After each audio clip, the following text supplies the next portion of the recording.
हे फार मला असं वाटतं विलक्षण अशा प्रकारचं आहे, कारण इतक्या कमी वयामध्ये म्हणजे किशोरवयीन मुलगी फायनलपर्यंत पोहोचते आणि 19व्या वर्षी या ठिकाणी अशा प्रकारे एक महत्त्वाचं ज्याला आपण एक टुर्नामेंट म्हणू शकतो ती त्या ठिकाणी ती जिंकते, ही खूप महत्त्वाची गोष्ट आहे।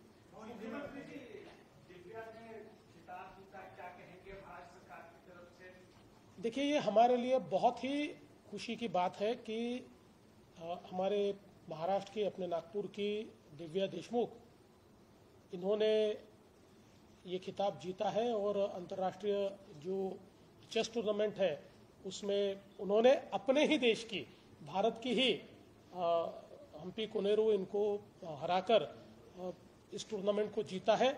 मैं कोनेरू हम्पी का भी उनको भी बधाई देना चाहता हूँ। और ये विशेष है कि बहुत कम उम्र में इसको जीतने का काम उन्होंने किया है और इस उम्र में आते आते करीब 35 मेडल्स इससे पहले उन्होंने जीते हैं। तो एक प्रकार से बहुत ही अच्छी खिलाड़ी के रूप में हम लोग दिव्या देशमुख इनको देखते हैं। वो महिलाओं में चौथी ग्रैंड मास्टर है और हम लोगों को निश्चित रूप से उनसे और भी बहुत सारी अपेक्षाएं हैं। इसलिए हम लोग महाराष्ट्र सरकार की ओर से उनका निश्चित रूप से सम्मान करेंगे। पहली बार ऐसा देखा गया कि गोल्ड और सिल्वर भारत को मिला है।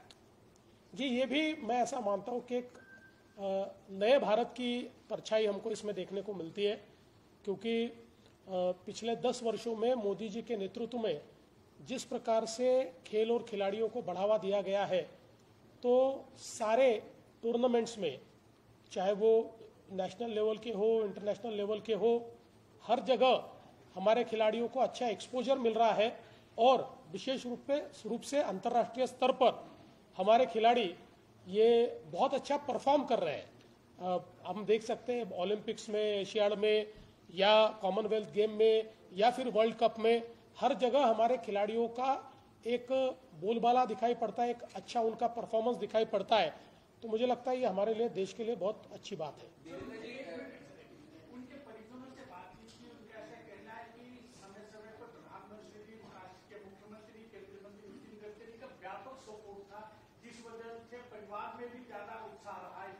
नहीं, बिल्कुल ऐसे होनहार खिलाड़ियों को सपोर्ट करना, ये मैं ऐसा मानता हूँ कि एक प्रकार से हमारी जिम्मेदारी भी है और आगे भी ऐसे जो होनहार खिलाड़ी है उनको जितना सपोर्ट हम कर सकते हैं हम करने की कोशिश करेंगे। राजकीय प्रश्न आहे। राज ठाकरे यांनी वर्षा गायकवाड यांना पत्र लिहून त्यांनी जे लोकसभेमध्ये दुबे, खासदार दुबे यांना जे न्याय धरलं होतं त्याबद्दल त्यांचं अभिनंदन केलेलं आहे। त्यांनी हे पण केलं की तुम्ही या विषयावर बोलले, मात्र इतर 45 खासदार का म्हणता नाही? मला याच्याबद्दल काही माहिती नाही, त्यांनी काय पत्र लिहिलं हे मला माहित नाही, मला काही पत्र लिहिलं नाही त्यांनी, त्यामुळे मी ते काही वाचलं नाही।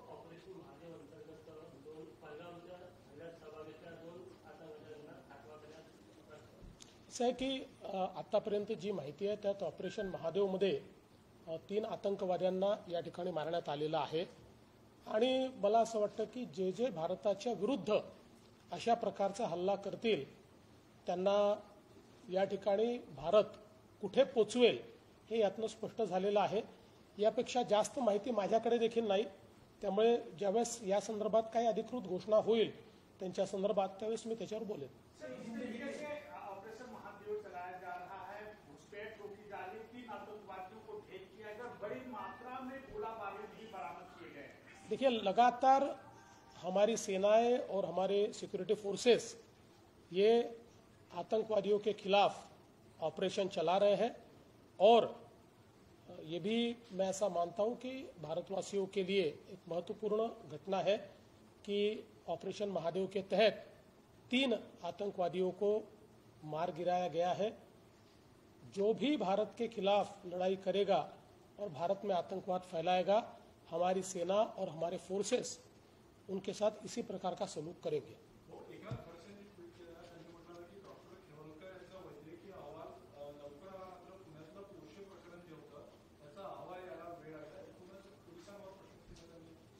असं आहे, मी दुपारी देखील बोललो की मला या संदर्भात कुठलंही राजकीय वक्तव्य करायचं नाही।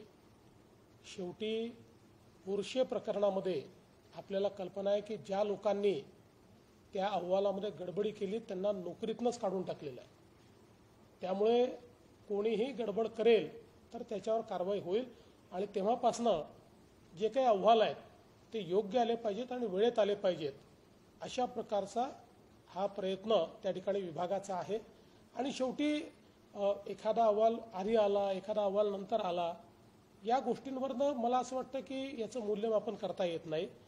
माझी अपेक्षा आहे की मीही याला राजकीय रंग देऊ इच्छित नाही आणि त्यांनीही विनाकारण याला राजकीय रंग देण्याचा प्रयत्न करू नये.